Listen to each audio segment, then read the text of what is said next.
Hello everyone out there, मैं प्रदीप कुलकर्णी आपका बहुत बहुत स्वागत करता हूं Indo Oxford impact English academy में। मिसयूज्ड वोकैबुलरी का एपिसोड नंबर 5 आज हम देखने वाले हैं। इसके 4 एपिसोड्स ऑलरेडी हो गए हैं और मुझे पूरी उम्मीद है कि आप इन सारे एपिसोड्स को ठीक से देख रहे हैं। इस एपिसोड को शुरू करने से पहले I want you to be aware of 2 specific terms. मैं चाहता हूं कि आप 2 शब्दों के बारे में बिल्कुल ठीक से जान ले और उनके मीनिंग्स को आप अंडरस्टैंड कर ले। देखिए, एक होता है फॉर्मल और एक होता है इनफॉर्मल। हम बोलते हैं कि फॉर्मल ड्रेसिंग, देखो फॉर्मल का मतलब होता है औपचारिक और इनफॉर्मल का मतलब होता है अनौपचारिक। आपने कई बार सुना होगा कि औपचारिकताएं हैं और अनौपचारिकताएं, फिर इतनी कोई औपचारिकताएं नहीं है, या फॉर्मल है या इनफॉर्मल है, फॉर्मेलिटीज है, फॉर्मेलिटीज नहीं है। आपने इन शब्दों को कई बार सुना है।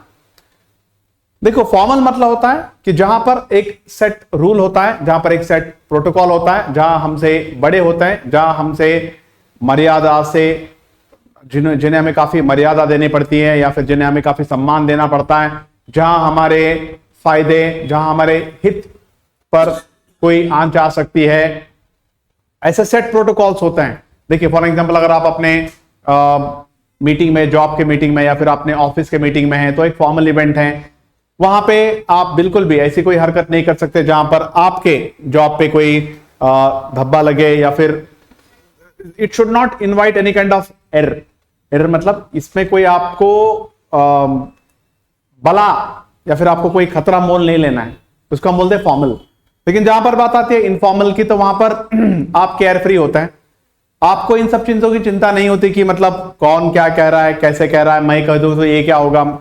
आप जब दोस्तों के बीच में होते हैं तो आप इनफॉर्मल होता है। घर में आप इनफॉर्मल कपड़े पहनते हैं, इससे कोई फर्क नहीं पड़ता। आप अपने कंफर्ट पर ज्यादा ध्यान देते हैं। लेकिन अगर आप ऑफिस में हो तो आप अपने आउटलुक्स पर आपको ज्यादा ध्यान देना पड़ता है, आपके ड्रेसिंग सेंस पे आपको ज्यादा ध्यान देना पड़ता है। तो फॉर्मल और इनफॉर्मल ऐसी 2 बातें होती हैं। और फॉर्मल और इनफॉर्मल वर्ड्स में भी होता है, सिर्फ ड्रेसिंग सेंस में, सिर्फ आपके बिहेवियर में, सिर्फ आपके एटीट्यूड में नहीं होता, बल्कि आपके सिलेक्शन ऑफ वर्ड्स में भी आप औपचारिक हैं या फिर आप अनौपचारिक हैं। इन बातों से फर्क पड़ता है आपके वर्ड के सिलेक्शन से। देखो, कहिए, कहो, बोल, ये बहुत अलग अलग चीजें हैं। हाँ कहिए, हाँ बोलो, हाँ बोल, ये बहुत अलग अलग चीजें हैं। तो आप लास्ट में तो पूरे इनफॉर्मल हैं, पहला आप काफी फॉर्मल है। हाँ कहिए, हाँ बोलो, फॉर्मल इनफॉर्मल है, हाँ बोल, ये पूरा ही कैजुअल है, राइट। आप जिससे बात कर रहे हो आपको बिल्कुल भी परवाह नहीं है कि वो कौन है, क्या है, आप उसकी बिल्कुल भी मर्यादा नहीं कर रहे हो। तो सिलेक्शन ऑफ वर्ड्स भी वो काफी इंपॉर्टेंट होता है, फॉर्मल सिलेक्शन ऑफ वर्ड्स और इनफॉर्मल सिलेक्शन ऑफ वर्ड्स। मैंने आपको ये सब कुछ क्यों बताया? क्योंकि आज हम पढ़ रहे हैं सिंस, एज, बिकॉज, फॉर के बीच का डिफरेंस। देखिए, सिंस जैसे कि आप जानते हैं एक प्रपोजिशन के तौर पे आता है जो एक स्पेसिफिक या फिर एक पॉइंट ऑफ टाइम बताता है। और इसका एपिसोड हमने ऑलरेडी किया है कि सिंस फॉर में डिफरेंस क्या होता है। आप हमारी प्रपोजिशन मास्टरी सीरीज में सिंस के बारे में पूरे डिटेल्स देख सकते हो। लेकिन जब बात आती है सिंस की, तो सिंस एक कंजंक्शन के तौर पर भी आता है और एक कनेक्टर के तौर पर भी आता है। तो जब सिंस की बात आती है तो सिंस का मतलब हो जाता है क्योंकि। अगर इसको प्रपोजिशन के तौर पर कैसे इस्तेमाल करते हो तो मैंने आपको ऑलरेडी बताया। आप हमारे प्रपोजिशन मास्टरी के क्या बोलते हैं एपिसोड पे जाइए और आपको समझ में आ जाएगा। लाइक हमारा प्रपोजिशन मास्टरी का एक पूरा सीरीज है, मौजूद है यूट्यूब पे, आप उसे ठीक से देख लीजिए, आपको बिल्कुल सिंस समझ में आ जाएगा। सिंस के बारे में तो आपको बिल्कुल चिंता करने की जरूरत नहीं है एज अ प्रपोजिशन। लेकिन जब बात आती है सिंस की एज अ कनेक्टर या फिर एज अ कंजंक्शन, तो सिंस का मतलब होता है क्योंकि। देखिए, क्योंकि हम तब लगाते हैं जब आपको ऑलरेडी कोई बात आप पहले से ही जानते हैं। जब आप कोई बात पहले से ही जानते हैं, जैसे since he is my childhood friend I help him often. Since he is my childhood friend I help him often. देखो, क्योंकि वो मेरा बचपन का दोस्त है तो मैं उसकी मदद अक्सर करता हूं। तो यहां पर आप सिंस जब लगा रहे हैं तो आपको पहले से ही पता है कि वो आपका चाइल्डहुड दोस्त है, और यहां पर क्या है, ऑलरेडी नोन होता है, आप जानते हैं उसके बारे में। अब यहां पर सिंस की जगह आप इस्तेमाल कर सकते हो एज, लेकिन एज थोड़ा सा इनफॉर्मल हो जाता है, same as since but little informal. Informal का मतलब होता है कि सिंस आपको एक अच्छी बैठक में, अच्छे लोगों के बीच में, अच्छे इवेंट्स में, अच्छे मीटिंग्स में, अच्छे इंटरव्यूज में आपको ये शब्द इस्तेमाल करना होता है सिंस। लेकिन डे टू डे लाइफ में आप इसको एज, जहां पर आपके सिलेक्शन ऑफ वर्ड से ज्यादा फर्क नहीं पड़ता है, वहां पर आप डेफिनेटली इस्तेमाल कर सकते हैं एज को। जैसे no, as I was busy I could not come, as it was Sunday yesterday the traffic और the traffic on the road was quite too less, or the frequency on the road was quite too less. As it was Sunday yesterday, the frequency on the road was quite too less. तो आप क्या बोले, क्योंकि कल Sunday था तो road पे traffic काफी कम था। तो यहां पर आप सिंस फॉर्मल के लिए इस्तेमाल करोगे। सिंस का रिप्लेसमेंट है एज, जो थोड़ा इनफॉर्मल होता है। बस आपको इन बातों का ध्यान रखना है। बिकॉज का मतलब ये होता है क्योंकि, लेकिन to emphasis the cause, emphasis का मतलब होता है कि आप उस रीजन पे दबाव देते हैं। यहां पर रीजन आपको पता होता है, ऑलरेडी नोन। सिंस में रीजन आपको ऑलरेडी पता होता है और यहां पर आप रीजन पे दबाव देने की कोशिश करते हैं, राइट। जैसे बिकॉज आई वॉज इल, क्योंकि मैं बीमार था, तो आप वहां पर दबाव देते हैं। देखो, क्योंकि वो मेरा दोस्त है, तो आप दबाव नहीं दे रहे हो, आप जानते हैं कि आप आपका दोस्त है, जो आपको या आपको भी पता है, फिर सामने वाले को भी पता हो सकता है, राइट। जैसे अगर मेरा कोई चाइल्डहुड फ्रेंड है तो सामने वाले को भी पता हो सकता है, since he is my childhood friend I help him often, क्योंकि वो मेरा बचपन का दोस्त है तो मैं उसकी अक्सर मदद करता हूं, तो मुझे भी पता है या सुनने वालों को भी पता हो सकता है। लेकिन बिकॉज में आप क्या करते हो, आप रीजन के ऊपर दबाव डालते हो, राइट। बिकॉज जैसे आप बोलते हो तो आप उस रीजन पर दबाव डाल रहे हो, उस कारण पर आप दबाव डाल रहे हो।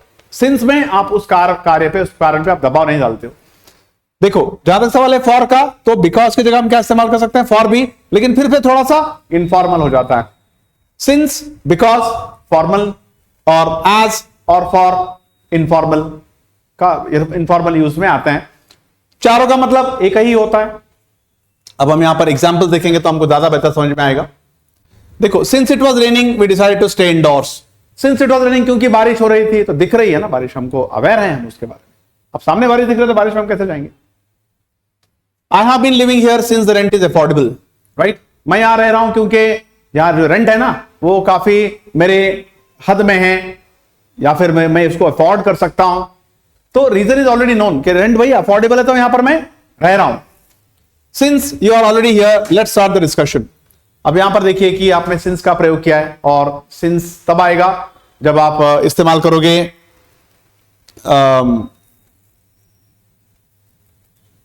किसी डिस्कशन क्या होता है, फॉर्मल होता है।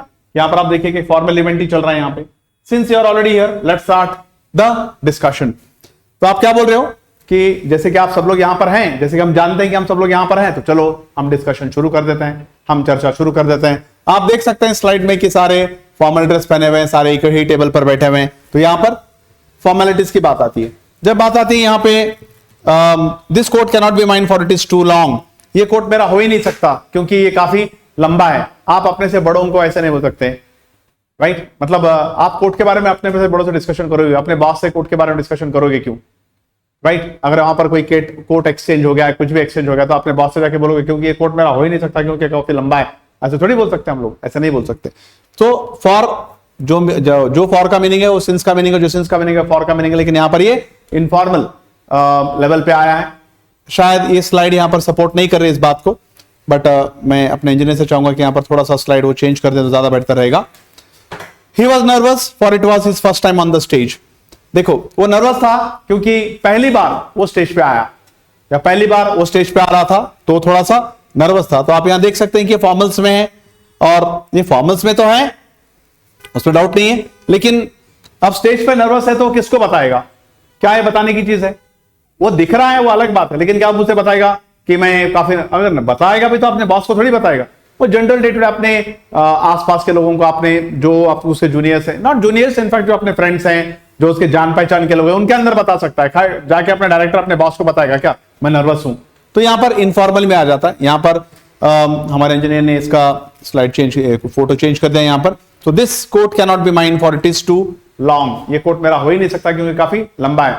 ऐसी इनफॉर्मल बातें हम बड़ों के साथ नहीं करते, हमारी नर्वसनेस हम बड़ों को नहीं दिखाते हैं। We must hurry for the train is about to leave. देखो, हमें जल्दी करनी पड़ेगी क्योंकि ट्रेन निकल रही है, तो ऐसा हम किसी बड़े को नहीं बोल सकते। हाँ, अगर आप बड़े को बोलना भी है तो आप क्या लगाओगे यहां पर, since sir we must hurry since the train is ready to leave, और आपको अपने लहजे में भी बदलाव लाना पड़ेगा।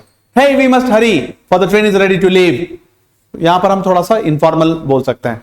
सर, अगर मान लीजिए कि मुझे फॉर्मल इनफॉर्मल का कोई ज्ञात नहीं रहा, right, it slipped out of my mind कि मैं भूल गया कि सिंस और फॉर, तो कोई फर्क पड़ता है क्या? ज्यादा फर्क नहीं पड़ता है, बट फॉर्मल इनफॉर्मल का फर्क तो डेफिनेटली वहां पर होता है, लेकिन ज्यादा कुछ फर्क नहीं पड़ता है। सिंस की जगह फॉर, फॉर की जगह सिंस अगर लग भी गया तो इतनी कोई भयानक मिस्टेक नहीं मानी जा सकती उसको, it's perfectly alright.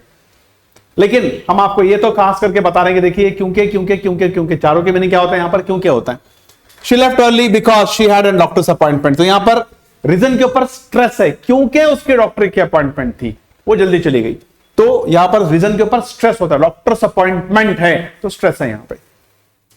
They couldn't play outside because it was raining, तो यहां पर बारिश पर दबाव है, वो खेलना चाहते थे, शायद उनका कोई मैच होगा, तो यहां पर स्ट्रेस कर रहे हैं हम किसी रीजन पर, तो यहां पर क्या होता है? Because he failed the test because he did not study enough, उसने उसकी तैयारी पूरी नहीं थी, इसके कारण वो फेल हो गया, तो फेल होने का एक रीजन है जिस पर दबाव है कि उसने पढ़ाई नहीं की, ये कारण निकल के बाहर आ रहा है।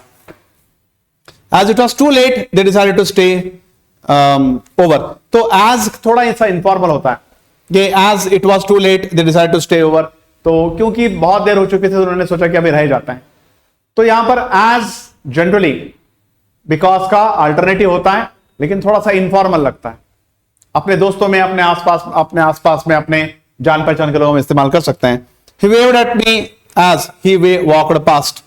वो जैसे मेरे पास से गुजरा, उसने मुझे हाथ हिलाकर एड्रेस किया, संबोधित किया, ऐसे करते हैं ना, कोई जाते समय हम ऐसे बोलते हैं, ऐसे करते हैं, तो उसने मुझे एड्रेस किया ऐसे करके, तो ऐसे करके एड्रेस हम किसको करते हैं? इनफॉर्मल इवेंट्स में करते हैं, फॉर्मली थोड़ी करते हैं। हमारा कोई बॉस हो, अगर हमारा कोई बड़ा हो, तो हम थोड़ी ऐसे करते हैं किसी को। She smiled as she listened to the music, अब जब म्यूजिक आप सुनते हैं तो एक इनफॉर्मल इवेंट है, वो आपकी पर्सनल लाइफ है, वहां पर आप पर्सनली जी रहे हैं और आप मुस्कुरा रहे हैं, वो अपना इनफॉर्मल इवेंट है, आप अपने आप में वहां पर हो, तो आप क्या बोल रहे हैं? She smiled as she listened to the music, वो मुस्कुराई क्योंकि वो म्यूजिक सुन रही थी, तो वो मुस्कुराई। कोई अच्छा गाना, उसका मनपसंद गाना आ गया होगा जिसने उसके चेहरे पर मुस्कान लाई होगी, ये सारे इनफॉर्मल इवेंट्स होते हैं। तो in total I am sure कि आपको इस सेशन के एंड में आपको पता चल गया कि सिंस, एज, बिकॉज और फॉर के मीनिंग, सभी के मीनिंग एक जैसे होते हैं, चारों के मीनिंग लगभग एक जैसे होते हैं, ओवरलैप भी करते हैं कई जगह पर, और यहां पर बात आ रही है फॉर्मल इनफॉर्मल की। और इस पूरे सेशन में हमारा उद्देश्य या फिर हमारा जो इंटेंशन है वो यही है कि हम आपको अल्टरनेटिव बताएंगे। देखो, बिकॉज, सिंस की जगह फॉर की जगह बिकॉज, और बिकॉज की जगह एज आ सकता है, एज एन रिप्लेसमेंट के तौर पे हमारा इंटेंशन है। और फॉर्मल इनफॉर्मल तो एक छोटी सी चीज उसके साथ एसोसिएटेड है, और अगर आप कभी इग्नोर भी कर दिए फॉर्मल इनफॉर्मल को, तो भी आप ये सारे वर्ड्स को बिल्कुल रिप्लेस कर सकते हो। Since it was raining we could not play, it was raining because it was raining we could not play, as it was raining we could not play for it was raining. चलता है, इतना कोई फर्क नहीं पड़ता है इसमें, लेकिन फिर भी फॉर्मल इनफॉर्मल जैसे हमने आपको बताया। और देखिए, प्रोटोकॉल फॉलो करना सीखिए। हो सकता है कि 4 बार गलती हो जाए, 5वीं बार कम होगी, 6ठी बार और कम होगी, होते होते कम हो जाएगी। कभी भी हम हमेशा अपने स्टूडेंट्स को यही सजेशन देते हैं कि अगर वहां पर प्रोटोकॉल ब्रेक किया जा सकता है, ज्यादा फर्क नहीं पड़ रहा है, तो आप इसे आदत में मत आइए, क्योंकि अगर प्रोटोकॉल ब्रेक हो रहा है, फर्क नहीं पड़ रहा है, तो इसका ऐसा जरूरी तो नहीं कि हम प्रोटोकॉल तोड़ दें। ज्यादा बेटर है कि हम इन प्रोटोकॉल्स के साथ ही आगे बढ़े और ठीक से पढ़ाई करें। I Pradeep Kulkarni take sign off you. Video को आप पूरी तरह से देखिए, हमारे चैनल को सब्सक्राइब कीजिए, वीडियो को लाइक कीजिए, कंटेंट को शेयर कीजिए। ये कंटेंट बढ़ता जा रहा है, बहुत बढ़िया कंटेंट बढ़ता जा रहा है, और ये आपके लिए काफी उपयोग होगा। I am sure about that. Thank you.